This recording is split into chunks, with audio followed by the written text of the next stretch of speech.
Hello, my friends. Good morning.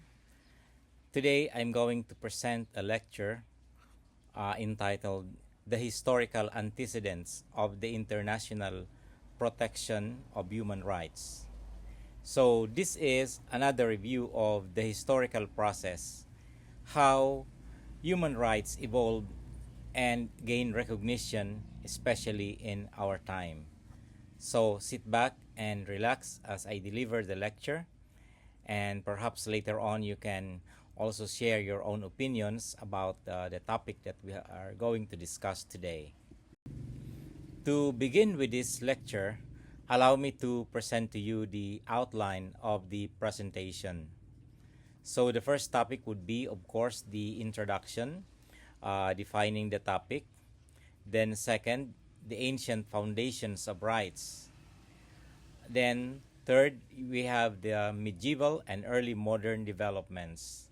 Then fourth, the Enlightenment and revolutionary influences, followed by the birth of the international humanitarian law and the post-World War development from the League of Nations to the United Nations, then the contemporary implications, then afterwards we have the conclusion and discussions. The following are the objectives of the lecture. The objective is to explore the key historical milestone that have contributed to the international protection of human rights. And the scope of this lecture would be from the early legal codes and philosophical ideas to modern international treaties and organizations. And the key questions is, how have past ideas and legal frameworks shape today's human rights protections? So let us travel in time and go back to the ancient foundations of human rights. So the Code of Hammurabi is one of the earliest and most complete written legal codes proclaimed by the Babylonian king Hammurabi, who ruled from 1792 to 1750 BCE. So this ancient set of laws is significant because it established standards for commercial interaction, and it set the fines and punishment to meet the requirements of justice. The Code of Hammurabi is highlighted as an early legal code that hints at the concept of justice and retribution. It laid down the rules for various aspects of daily life, including trade, property rights, family law, and criminal justice. The code is known for its principle of an eye for an eye, which aimed to ensure that punishment were proportionate to the offenses committed.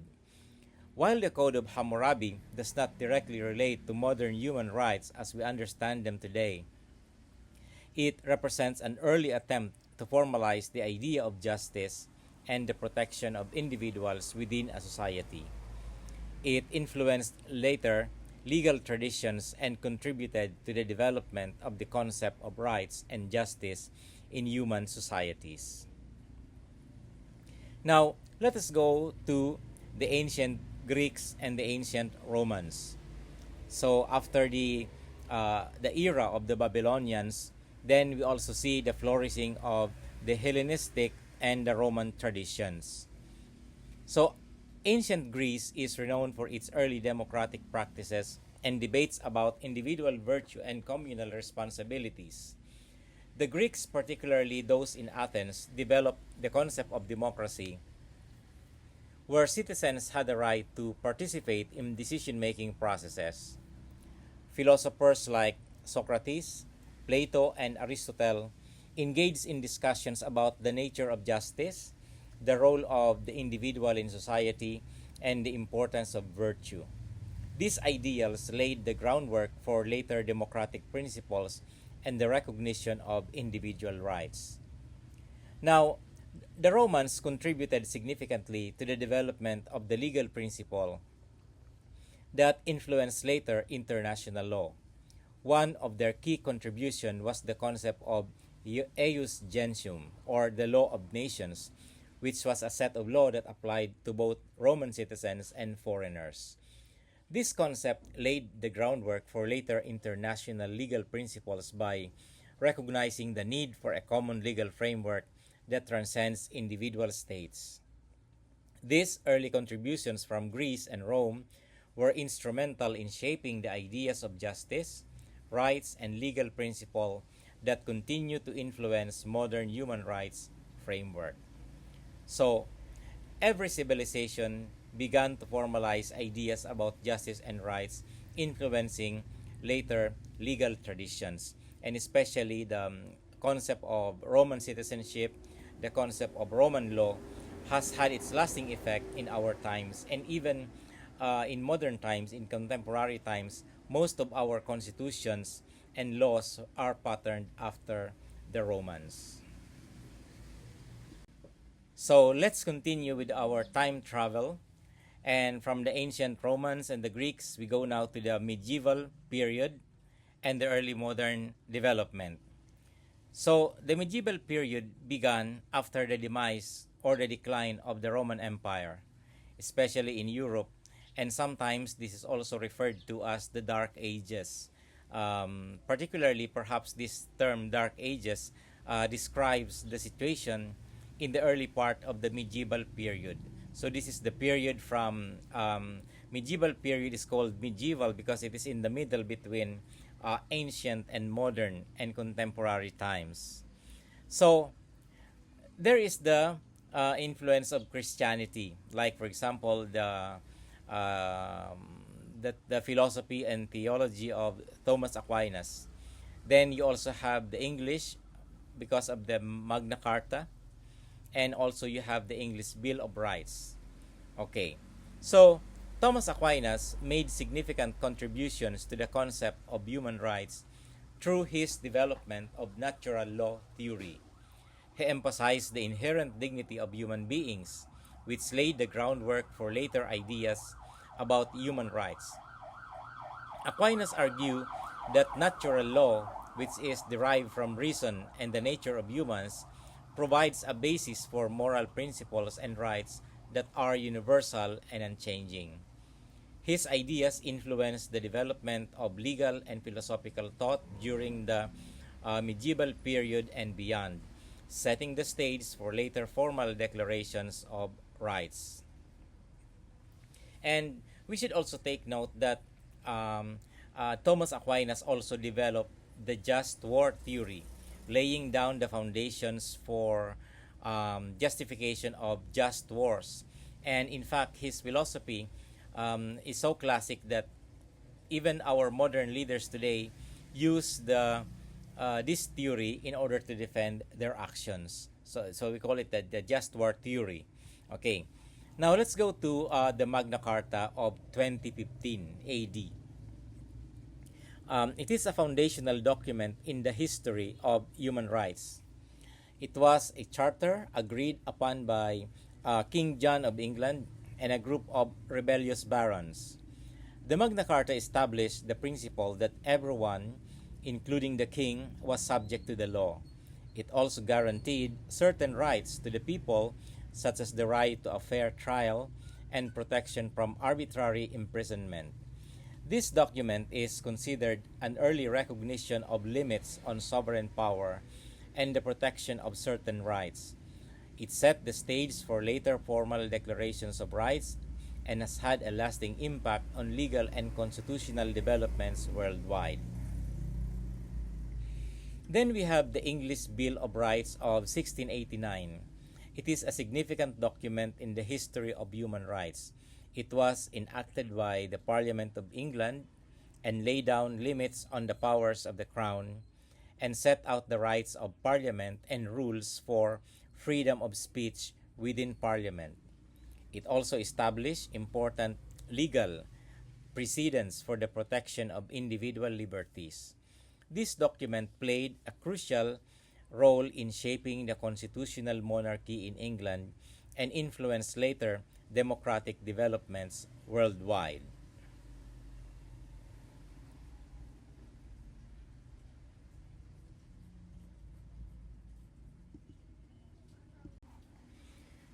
So let us move closer to contemporary times as we discuss the foundations of human rights.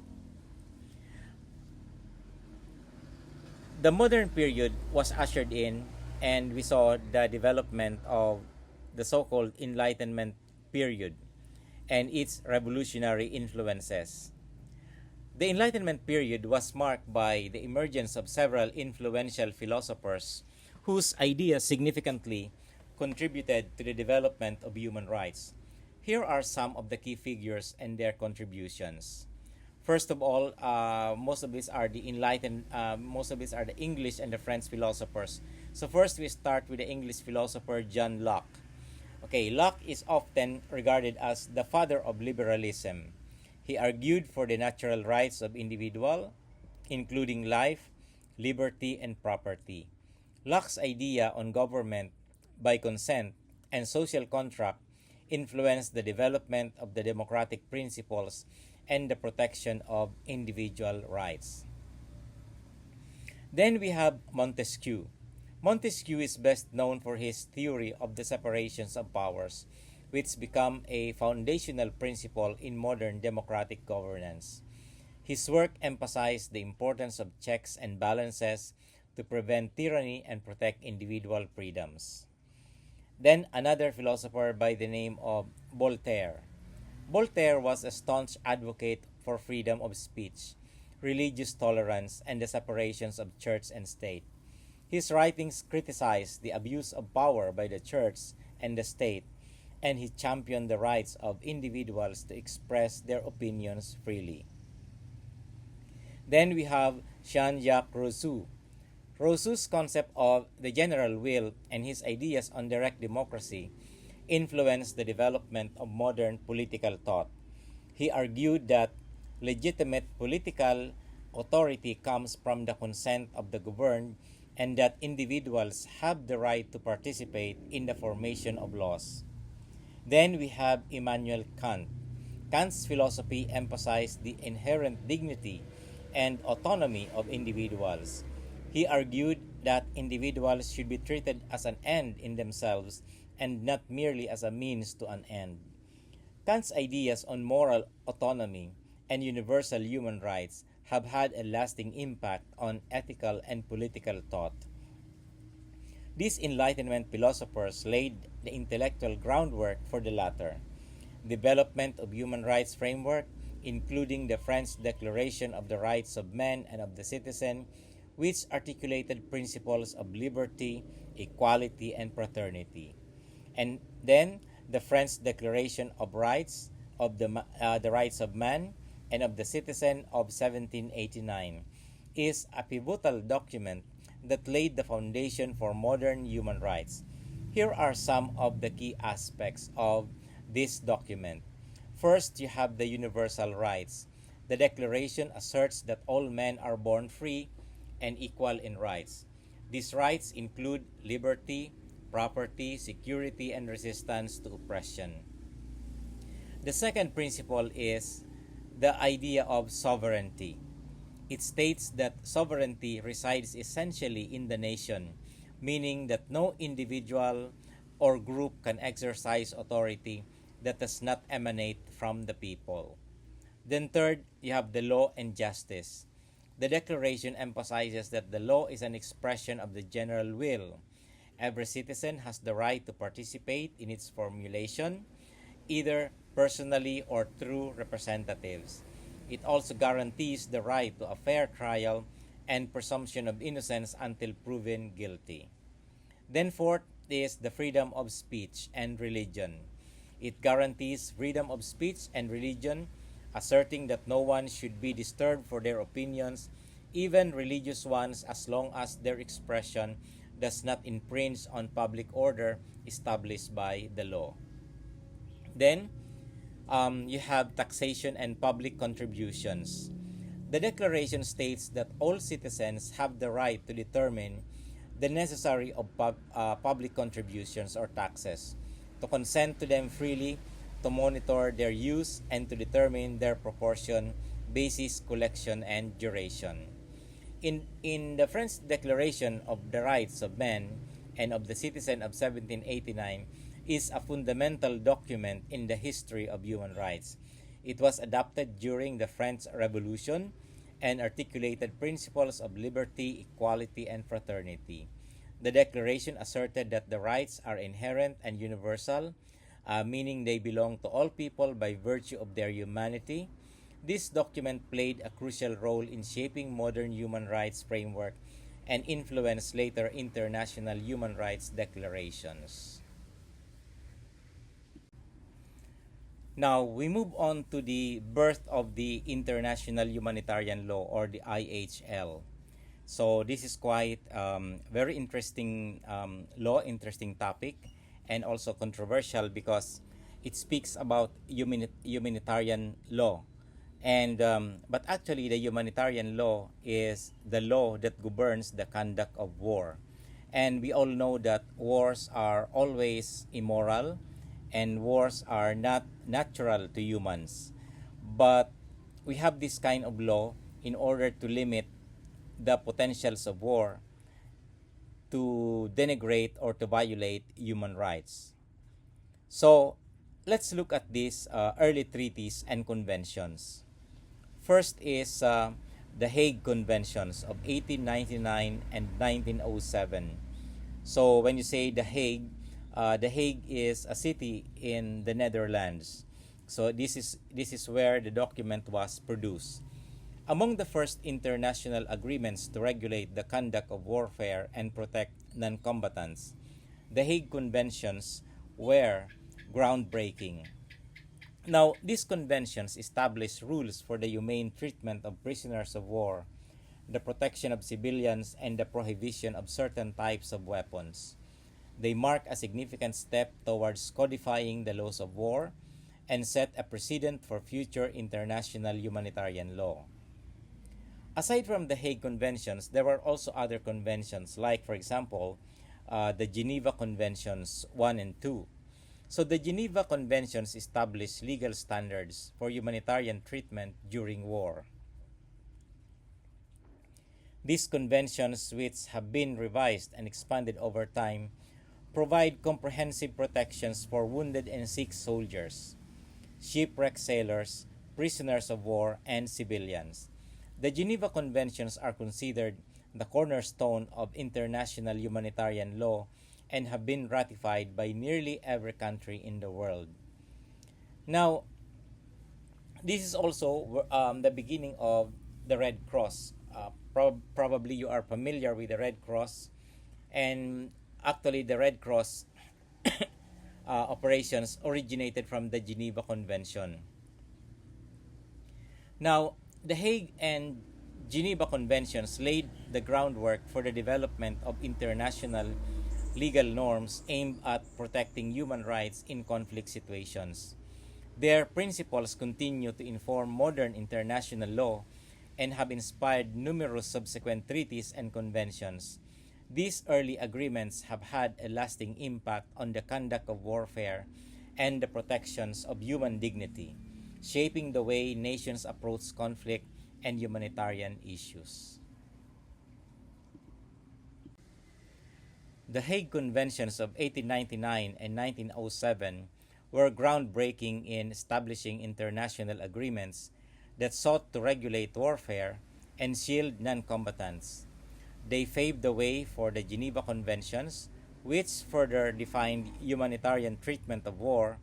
Together, these treaties laid the foundation for modern international legal norms, significantly impacting how human rights are safeguarded in conflict situations today.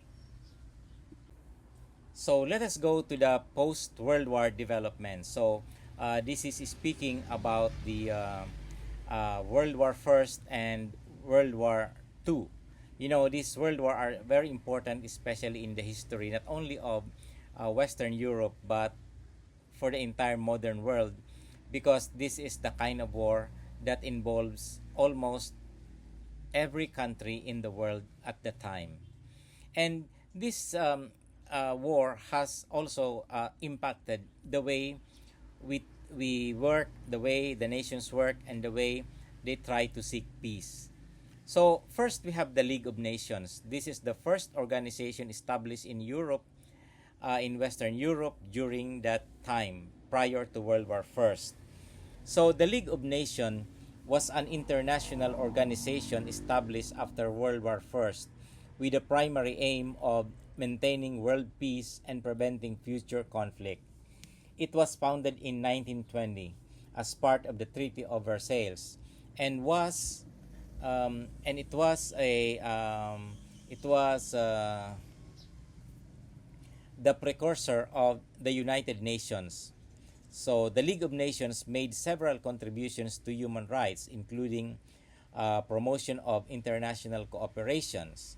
The League of Nations aimed to foster international cooperation and resolve disputes through diplomacy and the dialogue rather than war.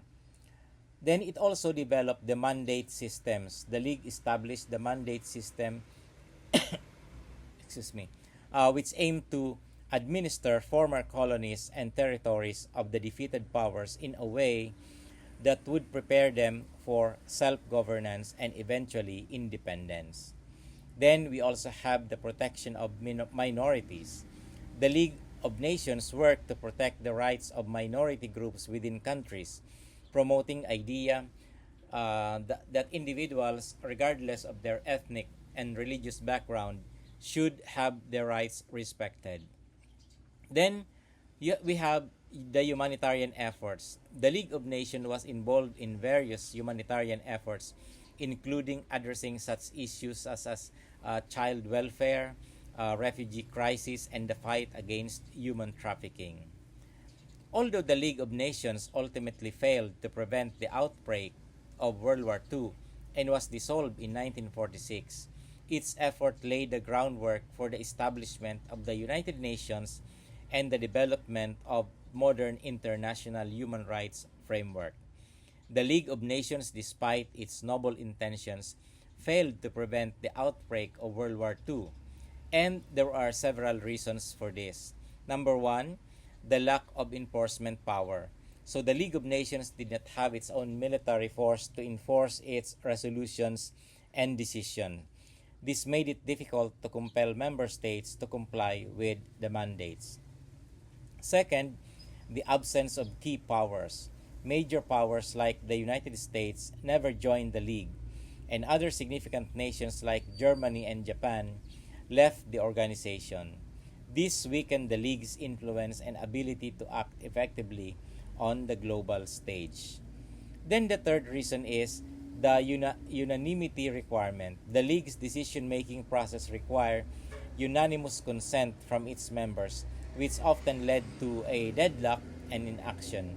This made it challenging to respond swiftly and decisively to international crises. Then fourth is the economic instability. The global economic instability of the 1930s, including the Great Depression, contributed to the rise of totalitarian regimes and aggressive nationalism. The League was unable to address these underlying economic issues that fueled conflict. Then fifth, you also have the appeasement policies. Many member states, particularly Britain and France, adopted policies of appeasement towards aggressive powers like Nazi Germany and fascist Italy. This emboldened these regimes and undermined the League's authority. These factors collectively contributed to the League of Nations' inability to maintain peace and prevent the escalation of conflicts that eventually led to World War II.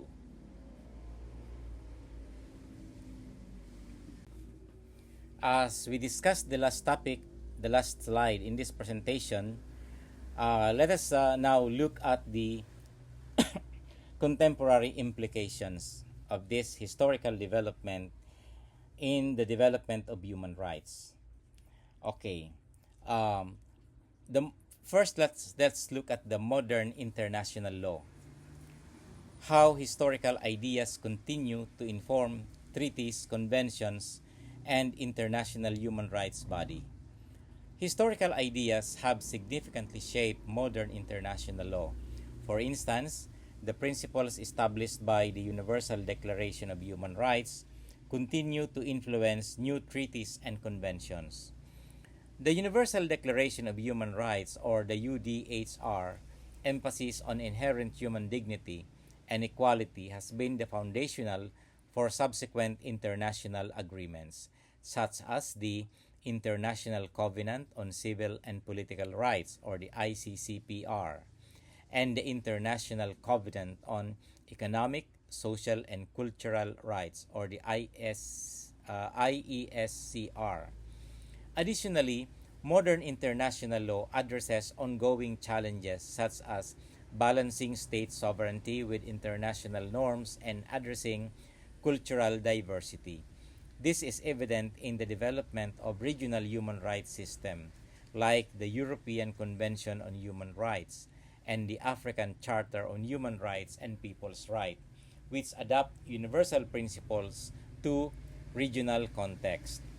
Now, the ongoing challenges or the balancing state sovereignty with international norms, one of the ongoing challenges in modern international law is balancing state sovereignty with international norms. States often prioritize their sovereignty and national interest, which can sometimes conflict with international human rights standards. For example, while international treaties may call for the protection of certain rights, states may resist implementing these standards if they perceive them as infringing on their sovereignty. This tension requires careful negotiation and diplomacy to ensure that international norms are respected while acknowledging the sovereignty of individual states. Then we go to addressing cultural diversity and evolving global challenges. Another significant challenge is addressing cultural diversity and evolving global challenges. International human rights body must navigate the complexities of the different cultural contexts and values while promoting universal human rights standards. This involves recognizing and respecting cultural differences while advocating for the protection of fundamental rights. Additionally, evolving global challenges such as climate change, migration, and technological advancement require international law to adapt and respond effectively. These challenges necessitate a dynamic and flexible approach to international law that can address new and emerging issues. So, thank you very much, my friends, for staying with me in this lecture. And I hope that through this short lecture, you were able to gain an insight into the importance of